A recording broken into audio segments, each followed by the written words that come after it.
Nickel. Allez, ça tourne. Et quand tu veux, let's go Paris. J'avais préparé ce que j'allais dire, mais j'ai zappé. Ça tourne toujours là? Ouais. Putain, qu'est-ce que je peux dire? C'est bon, on n'a pas oublié de sujet? Et je crois que là, ça y est. Voilà, il sera encadré.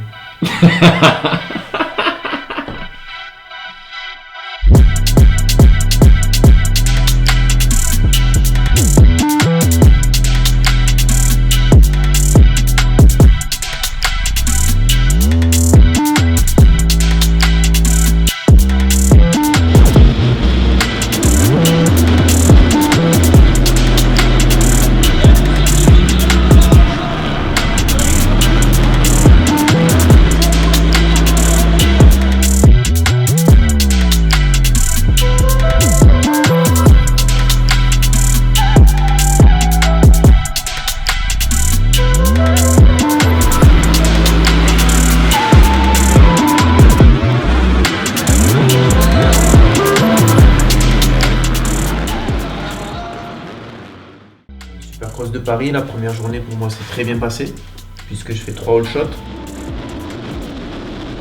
Chose qui est, je crois que 3 all shots auparavant je les avais fait sur la totalité de ma carrière. Et là je les ai fait le même jour, sur l'événement le plus important de ma saison. Donc ça c'était déjà une très bonne chose. Pourquoi je suis bien parti ce samedi et avant je partais pas bien, mais je pense que j'avais entièrement confiance à ma moto. Je savais avec le développement effectué avec Reptile Racing que ma moto était performante et je lui avais dit, là avec cette moto je pars devant. On n'a pas spécialement travaillé sur les départs dans les réglages de la moto, mais par contre quand j'ai fait le test départ j'ai dit là la moto elle va partir. Donc on a essayé après 2-3 bricoles pour que ça aille du mieux possible et tout a fonctionné, donc voilà, c'était que positif. Donc voilà l'explication des bons départs. Et il se dit aussi que je roule avec un 280, ça me fait rire, du coup j'alimente un petit peu la chose, j'assaisonne un petit peu sur les réseaux sociaux, mais quand on me fasse démonter, j'avais des jaunes culasses, j'avais tout ce qu'il fallait pour me faire démonter. J'annonce là du coup que j'aurai une moto plus performante encore à Lyon, donc s'il faut me faire démonter, il n'y a aucun problème, on aura ce qu'il faut. Et voilà, j'espère faire des all shots encore comme ça. Temps de réaction, si on regarde très bien en slow motion, je suis pas au top.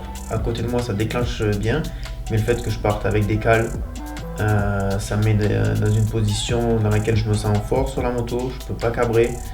J'ai une traction optimale, donc c'est la raison pour laquelle je suis bien parti ce samedi.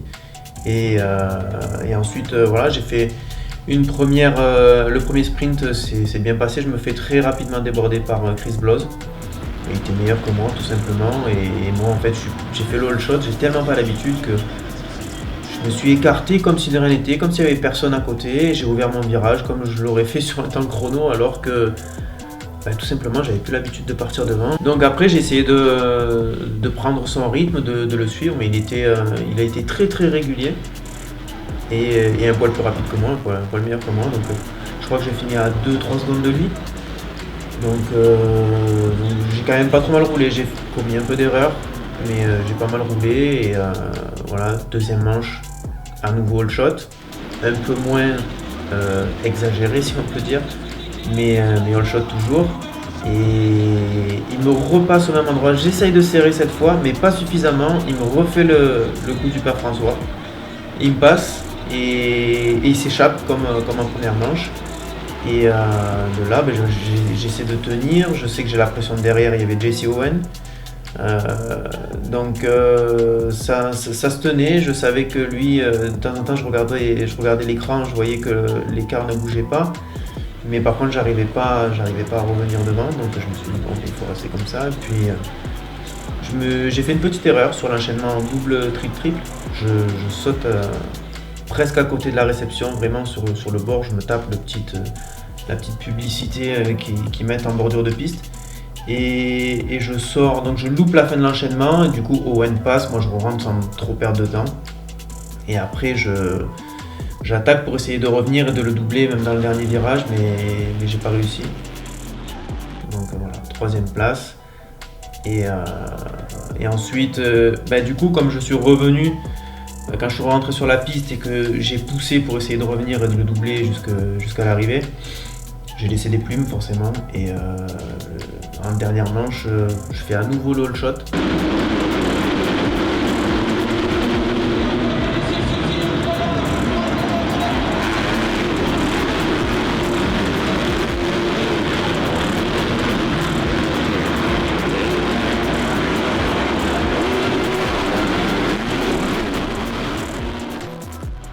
Et Blows me passe encore au même endroit, mais là sur un tour pas juste après le départ.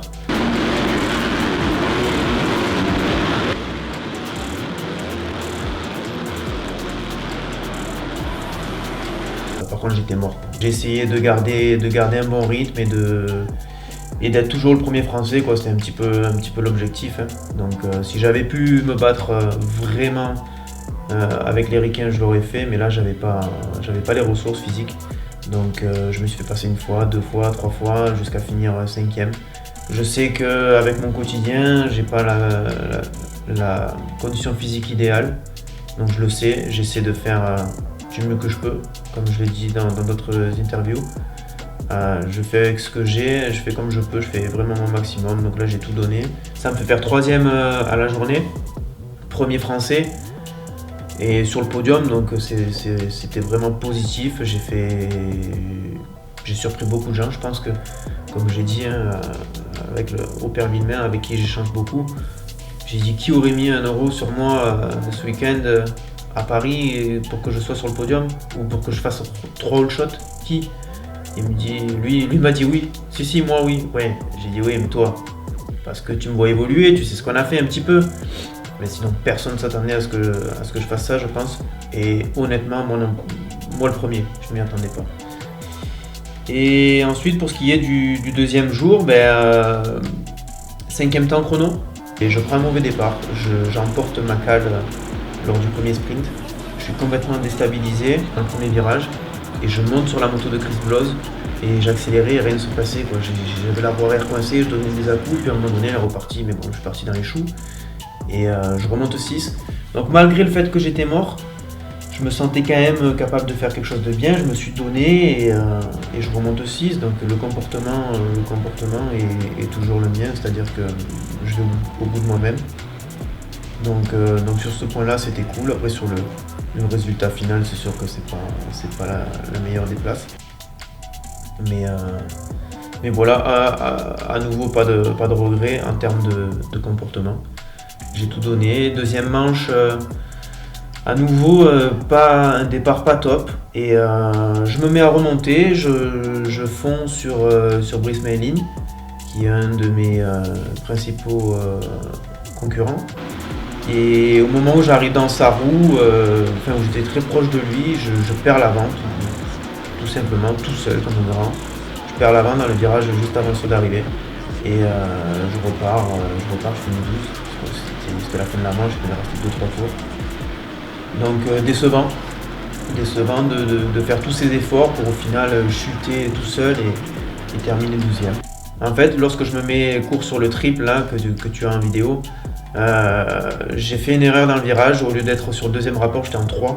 Et puis quand c'était trop tard en fait pour agir, même pour freiner et faire que 2. Donc j'ai essayé d'y aller, j'ai fait une impulsion, mais la moto en 3 elle était molle. Et je me suis mis un poney d'un autre monde. J'ai failli passer par devant. Et en plus de ça, je savais que je venais de doubler un pilote et j'avais peur qu'il me tape dedans. J'ai tellement serré les fesses. Il me frôle le cou de droit. Et je chute pas, mais je chute après. Voilà, j'étais cuit. Tu sais, quand tu commences à faire des erreurs comme ça, c'est qu'il y a une perte de lucidité. Et voilà, après, il faut essayer de ne pas partir à la faute, mais j'ai pas réussi. Donc voilà, chute, 12e position. Et 3e départ, donc du coup je rentrais en 12e position sur la grille. Mon départ était pas dégueu. Je sors pas trop mal, j'aurais pas fait le all shot, mais je sors pas trop mal. Et Et j'étais tellement extérieur que je pouvais pas. Si je jaillissais pas de la grille comme j'ai fait au premier départ du samedi, là c'était mort de la deuxième place. Donc je sais plus combien je sors. Mais après c'était très homogène, j'étais vraiment cuit et je remontais. J'ai fini, ça se joue à un cheveu avec Lucas Imbert sur l'appel du saut d'arrivée. Et j'étais donc Tomado, Lucas Imbert et moi, on termine en 1 seconde tous les 3 je pense. Donc voilà, j'étais un dimanche un petit peu décevant, c'est sûr, par rapport à la veille, c'est sûr que c'est un petit peu décevant, mais voilà. Après, il s'est passé beaucoup de choses, dont une chose dont j'ai parlé en live sur Automoto la chaîne, c'est le changement de règlement du dimanche par rapport au samedi. Alors pour être clair avec ça, ce qui s'est passé concrètement, c'est que Fabien Isoire, qui est de l'entourage proche de Lucas Imbert, vient me voir et me dit Yanis, on fait une réunion après et au sujet des payes et tout, c'est pas normal, hein, vous faites 3 manches, vous êtes payé qu'à l'overall et tout, c'est pas normal. J'ai dit ok, ouais, ça me semblait tout à fait logique de réclamer à être payé sur les 3 manches plutôt qu'une seule, alors qu'on prend des points sur les 3 manches, quoi. Donc j'ai dit, il n'y a pas de souci, je te suis à 200%, on y va. Même si le jour J, tu peux pas obtenir grand chose, il faut montrer quand même qu'on est là, quoi. Donc à l'ego, j'ai dit, écoute, quand tu y vas, tu viens me voir, il n'y a pas de souci, je viens direct. Et en fait, la finalité du truc, c'est que la fédération a fait une grosse erreur, c'est que lorsqu'ils nous ont envoyé les confirmations d'engagement, tout ça, normalement ils sont censés nous joindre le règlement particulier de l'épreuve. Donc Paris, c'est un format de course différent, et parce qu'on a 3 manches, donc 2 sprints de 5 minutes, une finale de 8 minutes, alors qu'à d'habitude on a des demi-finales et une seule finale qui compte pour le championnat. Et donc une seule attribution de points, et là on nous attribuait le même barème à chaque manche, même si les sprints duraient seulement 5 minutes.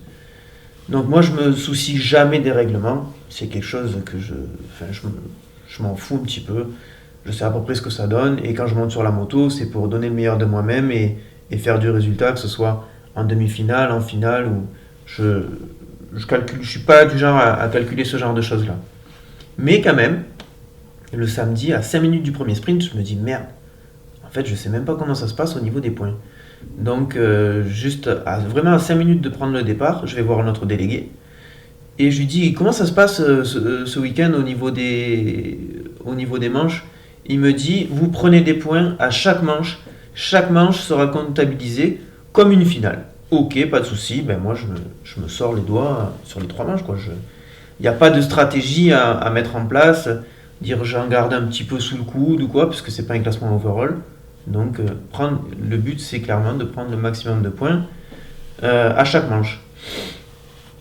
Et le lendemain, ce qui s'est passé, c'est que avec Isoire et Valentin Tellier, qui est manager du team de Brice Méline, ils ont porté réclamation. Ils nous ont un petit peu, moi, Fabien, comme je l'ai dit, quand il est venu me voir, c'était au sujet de la paye. Donc au sujet de la paye, je suivais, pas de problème. Mais au sujet du règlement et de l'attribution des points, moi j'étais au courant, puisque j'avais fait la démarche d'aller me renseigner de vive voix auprès de mon délégué.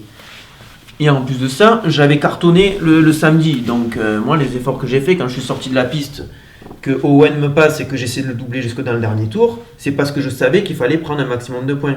Donc, je me suis donné à fond, et c'est pas le dimanche où tu viens me voir et tu me dis ouais, mais il faudrait que ça repasse à l'overall. Non, classement overall. Non, pour moi je me suis donné à fond. Je veux avoir les bénéfices de mes efforts, en fait, tout simplement. Donc ce qui s'est passé, c'est qu'on a eu une réunion avec la fédération, avec notre délégué. Et il y avait 2-3 autres personnes là de la fédé. Et donc ça a commencé à parler d'argent. Donc l'argent, c'est Xavier Audouard qui donne l'organisateur, c'est la rivière. Et donc sur ce sujet-là, hein, ils ont carrément mis le haut-parleur. Et il n'y avait pas moyen, c'est pas le jour J que tu changes les choses. Donc ça a très vite coupé court.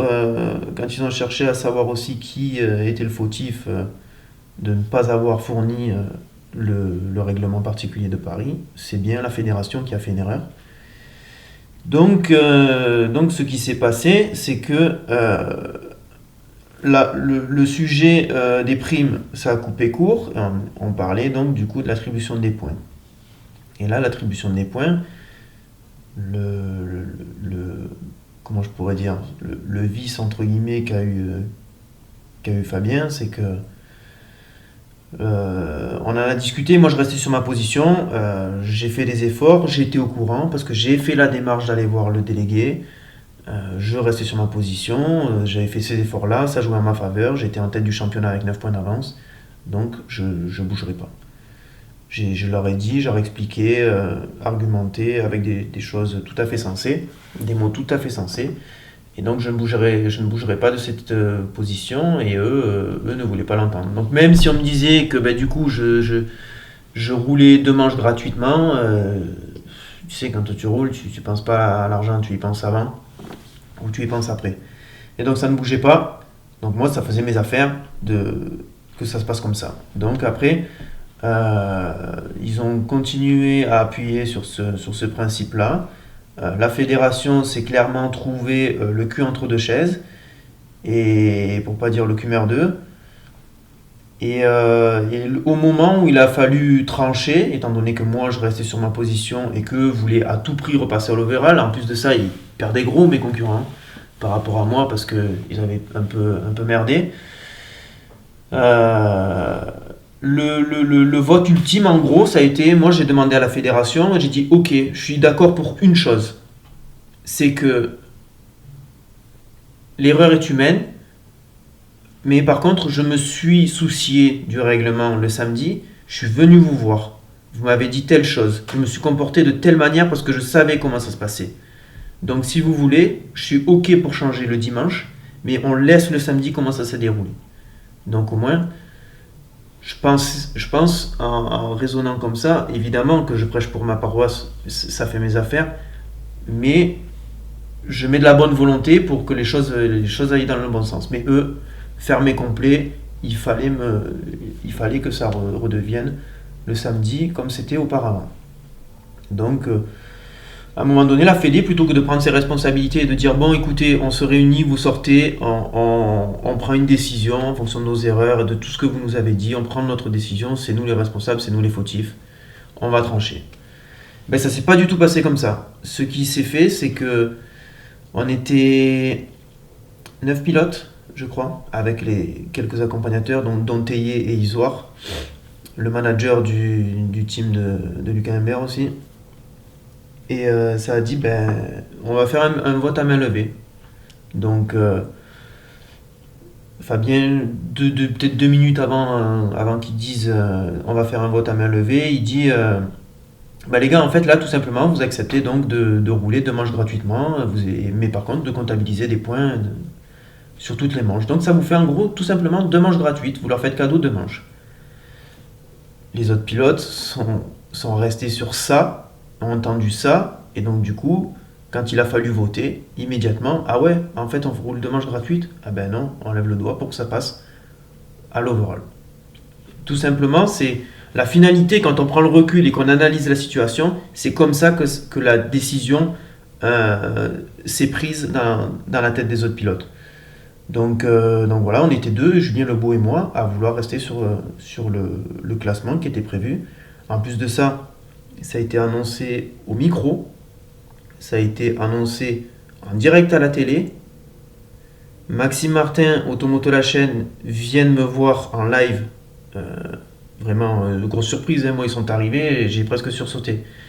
Et il me dit, ouais Yanis, c'est génial, t'es leader maintenant, 9 points d'avance, etc. Et là d'un coup je lui dis, non, je sors du bureau, la réunion avec la Fédé, ça se passe pas comme ça et tout ça. Donc je trouve que notre championnat se prend du plomb dans l'aile et... Enfin il en a déjà, mais on essaie de le crédibiliser un maximum en faisant des choses sensées, en faisant de la communication, en faisant des choses sérieuses, et on se retrouve qu'en fait on n'est pas suivi même au niveau fédéral, hein, parce que il y a pas. Moi je trouve que la fédération n'a pas pris ses responsabilités, et comme j'ai dit, l'erreur est humaine, ça peut arriver à tout le monde, mais après la finalité elle doit se prendre, la décision finale doit se prendre par la fédération. Ils doivent tenir compte des paroles, des avis de chacun, mais c'est à eux de trancher. Il y a trop, à mon goût, il y a trop de pression qui se met. En fait, la pression qu'on peut mettre à la fédération est trop. Ils sont trop influençables. Et la finalité, c'est que je suis troisième du championnat, à 10 points du leader, 1 point du second, qui est Lucas Imbert. Les choses, il faut qu'elles se passent sur la piste et c'est tout, quoi. Il faut plus d'histoires comme ça. Et si la fédération voit quelque chose, c'est ça qui est très dommage en fait, c'est que notre fédération, nos délégués, on est toujours obligé d'aller pleurer pour leur dire: oh, il y a un tel qui a fait ci, il y a un tel qui a fait ça, il y a eu un drapeau jaune, l'autre il a sauté, il a pas sauté.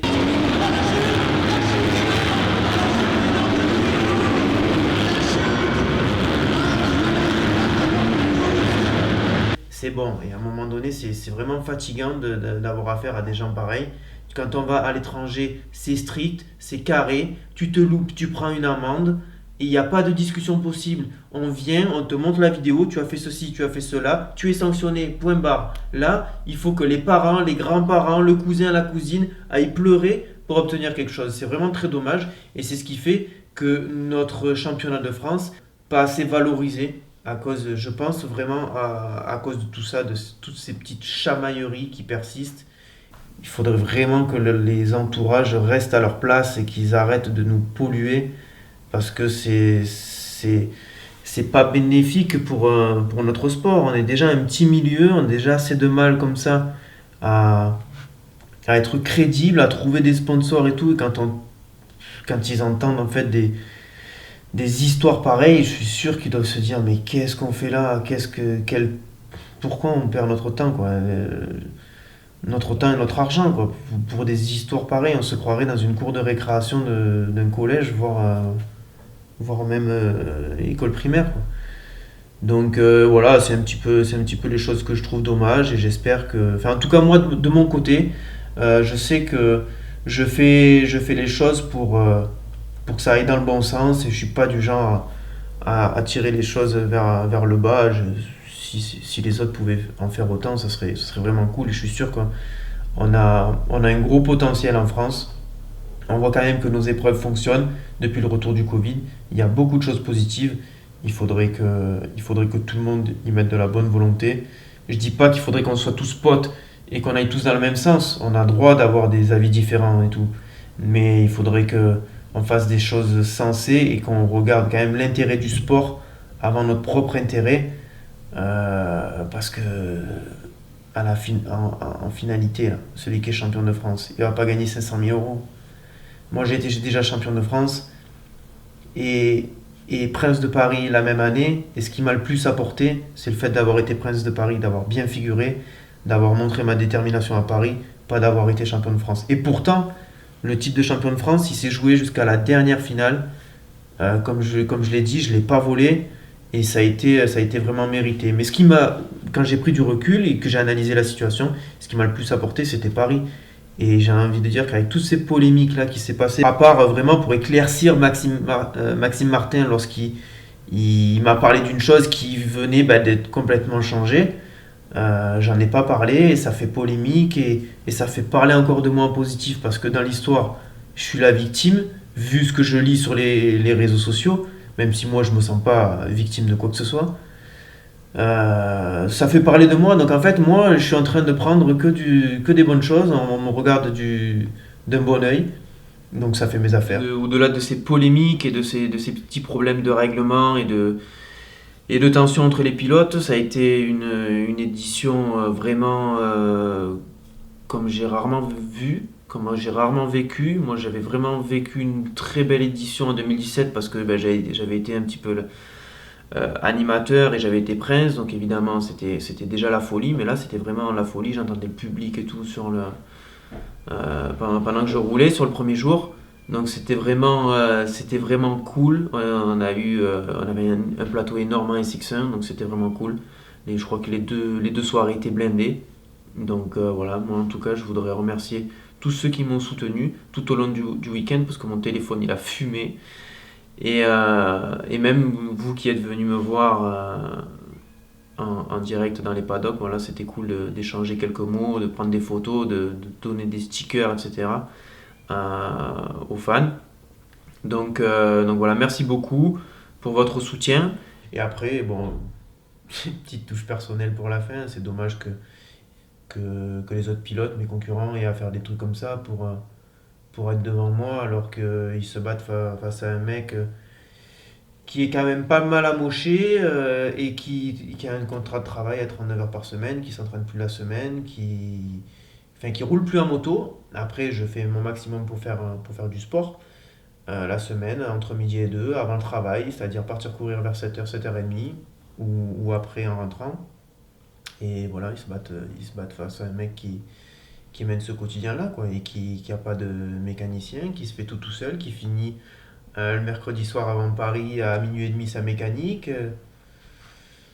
Et voilà, je pourrais en raconter des histoires hein, toute l'année, hein, des galères, des trucs comme ça, mais voilà, voilà la petite touche pour la fin. Ouais, si jamais j'ai encore des bons départs qui mettent la puce à l'oreille à quelqu'un, si on porte réclamation pour faire ouvrir mon moteur, je ferai ouvrir mes deux motos. Voilà. Même s'il n'y en a qu'une seule qui peut être démontée, je ferai ouvrir mes deux motos. Comme ça, il n'y aura plus de sous-entendu de quoi que ce soit. Ça sera cadeau. J'offrirai même les joints moteurs. Et voilà, il se fait encadrer.